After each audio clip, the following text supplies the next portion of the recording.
Chers amis du foot, bonjour et bienvenue dans cette émission sur MS Sport Plus. Dans cette émission, nous allons analyser le match amical entre l'Angleterre et le Sénégal. Un match très très explosif, un match spectaculaire qui s'est soldé par une victoire historique du Sénégal, une victoire méritée, une victoire vraiment euh, qui doit faire la fierté du Sénégal et aussi des Africains, une victoire qui donne beaucoup de leçons en ce qui concerne le développement du football. Et nous allons dans cette émission développer la tactique du Sénégal, la tactique de l'Angleterre, et nous allons parler des conséquences de ces résultats pour les deux équipes.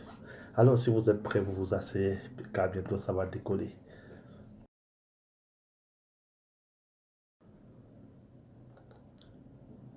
Tout commence d'abord par une très belle entame du Sénégal.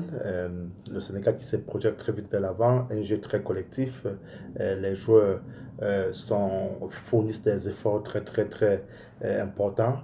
C'est pour cette raison que le Sénégal est tout prêt à ouvrir le score. Nicolas Jackson rate sa frappe qui passe juste à côté, donc détourné par le gardien. Et par la suite, l'Angleterre qui presse haut et pousse le Sénégal à commettre l'erreur dans sa relance et cela occasionne la situation qui va causer le but avec la passe de Gallagher sur Gordon, dont le ballon est mal repoussé par le gardien ou bien la défense, et Eriken est là pour taper en tant que renard de surface. C'est ainsi que l'Angleterre mène 1-0.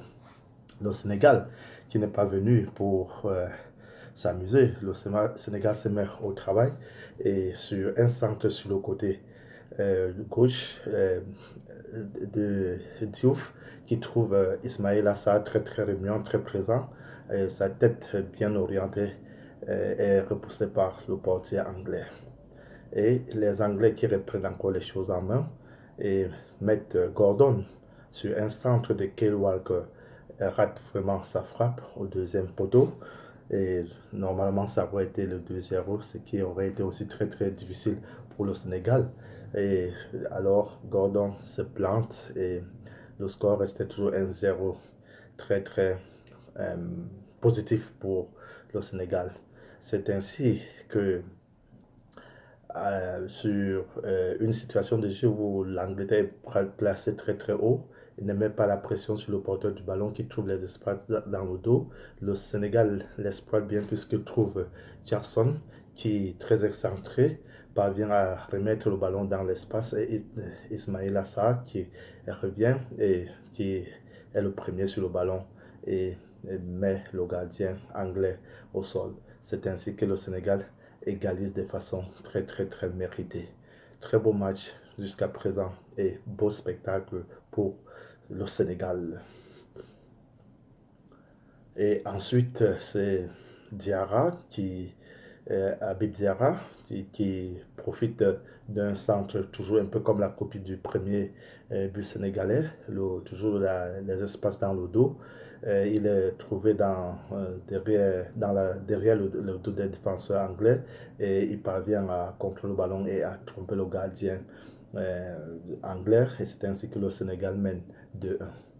Et les Anglais qui sont choqués essayent de tout jeter, ils essayent de prendre les choses en compte, mais le portier sénégalais est vraiment impeccable, il est bien sur ses appuis, il repousse la frappe de l'attaquant anglais, c'est ainsi que le Sénégal maintient son avantage et reste toujours devant.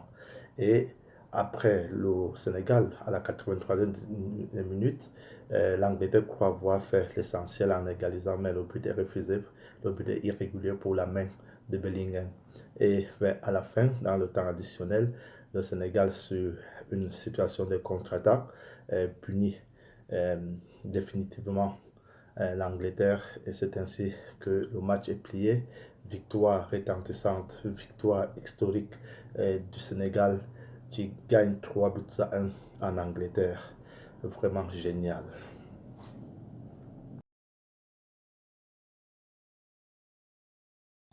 Alors, qu'est-ce qui s'est passé dans ce match? Pour quelles raisons est-ce que le Sénégal a fait exploser l'Angleterre? Bon, d'abord, je noterai le profil de l'équipe du Sénégal, une équipe assez complète, avec des qualités athlétiques et des qualités techniques, euh, qui donne un mélange assez euh, dangereux. Ajouter à cela l'envie qu'on a vue du côté sénégalais.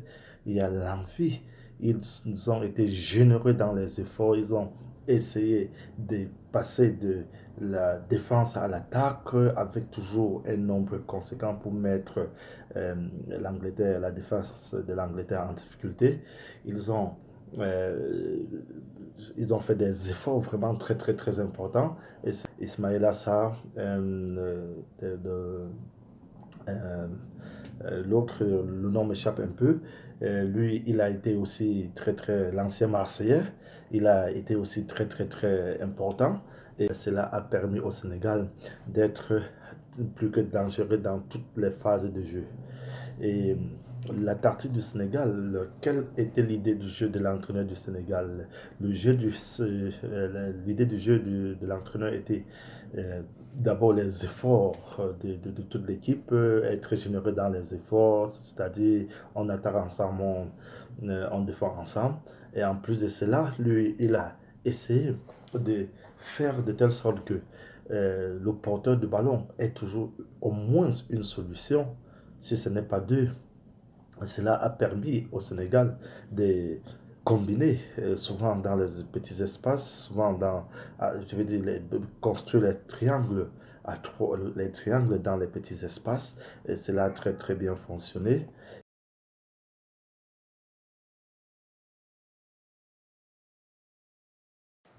Alors la deuxième option, c'était les longs ballons. Et sur ces longs ballons, il fallait que le deuxième ballon tombe sur un joueur sénégalais, surtout sur un milieu de terrain. Et cela a bien fonctionné dans la mesure où ça était toujours présent, ça qui a plusieurs qualités.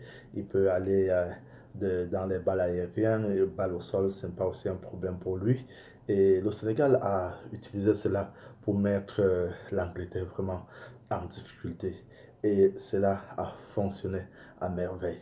Quant à l'Angleterre, qu'est-ce qui s'est passé? L'Angleterre a d'abord voulu procéder par un pressing très haut, ce qui a d'abord conduit à leur but, unique but, puisque le second a été refusé.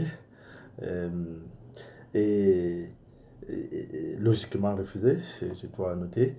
Et après, le Sénégal a été intelligent à éviter de commettre les erreurs dans cette phase de jeu et cela leur a épargné puisque après l'Angleterre a eu à se déployer, l'Angleterre a essayé d'utiliser le surnombre, d'exploiter les coups de pied arrêtés et cela, ça n'a pas très très bien fonctionné comme il voulait. Et enfin, pour cette raison, ils ont cédé et le Sénégal a pris le dessus.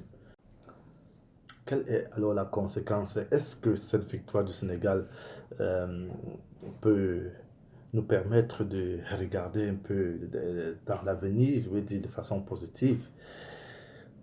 Bon, les matchs amicaux restent toujours les matchs amicaux. C'est toujours difficile de dire si un match amical peut avoir l'impact, mais les matchs amicaux permettent aux entraîneurs d'asseoir certains automatismes dans l'équipe, de développer une idée de jeu. Et ça peut peut-être mordre, comme comme on dit très souvent, mais c'est un peu difficile dans la mesure où les espaces laissés par l'Angleterre, c'était un peu exagéré. Bien que c'est l'Angleterre, bon, je vais dire contre les équipes africaines, d'abord, ce n'est pas possible de trouver autant d'espace puisque les Africains jouent souvent très bas et ils ne se font pas prendre facilement dans les espaces pareils. Et quant à la performance des joueurs euh, sénégalais, ceux qui ont été vraiment très très en vue, Je crois que bon, Ismaïla, ça n'a plus rien à prouver. Et que Nicolas Jackson aussi, bon, c'est un jeune footballeur. J'attends un peu de lui plus de la maîtrise de ballon et tout, conduite de balle propre et tout. Mais sinon, bon, ce qu'ils ont fait hier, ça reste d'abord, ça reste une très très grande performance et c'est d'ailleurs une source d'inspiration pour eux en ce qui concerne les matchs tels que la Coupe du Monde, où ils peuvent aussi venir avec le buste bien gonflé, en disant qu'on peut aussi, on peut répéter le même exploit. Donc c'est psychologiquement très très très important. Ça peut avoir aussi un effet sur l'idée, je veux dire la tactique de l'équipe. Et bon, pour le reste, c'est au coach de trouver davantage une très bonne cohésion, de trouver comment faire pour aussi secouer un bloc bas. Donc, cela rendrait l'équipe encore plus forte. Et quant à l'Angleterre, oui, pour l'Angleterre, la défaite vient, ça survient au moment pas assez bon. C'est pas le très bon moment pour l'entraîneur Tuchel, puisque lui, il n'est pas accepté par les fans anglais. Et cette défaite va permettre à ses détracteurs de, de l'enfoncer un peu plus. Et malheureusement, c'est ça. Je crois pour lui, c'est à lui de se mettre au travail, de trouver une équipe assez complète, une équipe assez compétitive qui puisse honorer les attentes des Anglais, puisque pour eux, dans les années à venir, il faut absolument un titre, et pas n'importe quel genre de titre. Voilà, donc c'est à Tuchel, c'est à lui de fermer les bouches de ses détracteurs. Lui, il a le matériel, il a le joueur, l'Angleterre a a un très bon arsenal. Alors, si vous avez aimé ma vidéo, il faut la liker, n'hésitez pas de donner, de noter les critiques, car j'en ai besoin pour me développer. Et je serai content si vous vous abonnez, car dorénavant, il y aura toujours des analyses des grands matchs. Et je vous assure, et je serai toujours là, je ferai de mon mieux pour vous satisfaire. Et alors, chers amis du foot, merci, portez-vous bien, autant pour moi, et à très bientôt. Bye bye.